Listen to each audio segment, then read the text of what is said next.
it's operating so like a fucking well-oiled machine, but then you have a scenario like this and you can't let it get out of control. Okay, next thing. We had a little bit of an incident at the golf course with our chef. This is where things get a little bit kind of... I hate these scenarios. And the reason why I hate these scenarios is because things have been running so good there. So good. And I have worked in a kitchen before, but when I was a lot younger. And I have seen how it can be extremely like tensionous. Like it's a very tense. I think you made up that word. Did I make that up? Tensionous? I don't know. Is tensionous a word?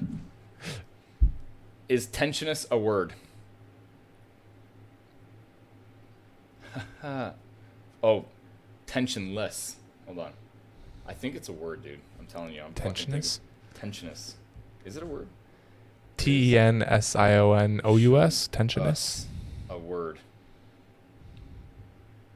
The word does not exist. Ah, shit. I thought it was for sure a word. I felt smart there for a sec. So, can you invent a word? Like, can you submit an application for a word to be included in a dictionary? Like, that'd be kind of cool. I think that would be a very appropriate word. Yeah, I actually do. I feel like that's the situation was tensionous. I think that rather than like full of tension or tense. I guess tense is the synonym, but yeah, tense. Regardless, so it was tension. Okay. It was tensionous. I'm using it now. Hold on. Okay, so I've worked in kitchens. Obviously, kitchens can get very tense, and there was a couple things that happened, and unfortunately, they weren't handled the best. And we had fired our previous head chef mainly because of these kind of situations. His interactions with the rest of the staff was extremely poor. It made them feel degraded at some times. The way that he would talk and act with them. It's not something that I can have. And the problem is, in an environment like that, kitchen and front of house staff is so transient that we don't want our good people to leave because of a poor culture. Right. That has a potential to develop, or someone there in a leadership position that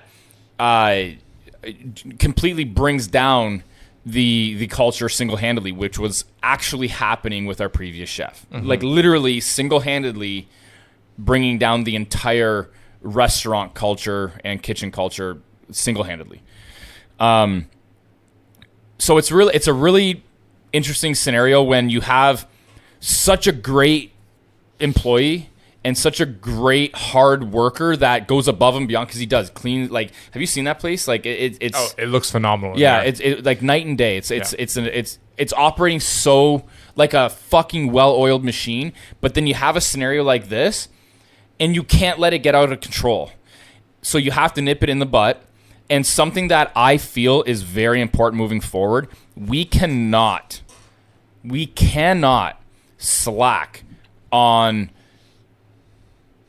developing some sort of what am I trying to say here? Some sort of like evidence of issues that arise with employees. Yeah. And the reason why you can't have that happen is because you never know when things are going to go bad. You need to document everything. You need some sort of document chain to support any type of unfortunate decision that may come up in the future. And we have seen multiple times in these businesses, because I myself was too laxed on that. And like this, like I think people should take this advice like really fucking serious. Yeah. Whenever you have any type of situation go south, no matter how small it is, there needs to be that person. It needs to be addressed with that person, and there needs to be some sort of documentation to follow. Doesn't matter what it is, verbal, write up, whatever. It doesn't matter. And that's not only necessarily just in the kind of HR related things, but you're seeing it across the board. And even just like, let's say, God forbid, a lawsuit opens up in somebody's business or whatever. Like, you've seen the need for paper trail and proof and all this sort of stuff that allows you to have a better chance of whatever it is. Yeah, and you have to do it because labor law is so outrageous these days that like you're almost rendered useless as an employer. You really are without that. So that's going on. So we're going to have to address that this week. I think it's going to be really important to, actually document what happened and address it before things get out of control, because like another situation has happened before that, but we're all human. Like I fly off the handle all the time, like all the time. I don't, not necessarily to people, but I've been able to actually control that. Back in the day, I probably would do that with people, but you can't have that type of scenario happen at work. And I think it's so important to be able to address it quickly and swiftly, so it doesn't change culture that you're trying to work on so hard to breed a positive culture in your business. And it's also good for the employee, because at the end of the day, like all employees still, well, one, no employee is perfect, even like a CEO of a company or whatever. Like no person in their role is perfect. And providing that feedback to them, being like, hey, listen, like you're doing a great job. It's just this behavior or this action or whatever it is going to either hurt the company or just like make the culture worse or whatever it is. And we want collectively as a team this business to grow and to get better and the culture to improve. And that's where that feedback to the employee is so important. But they need to know when they were wrong. Right. And it needs to be addressed.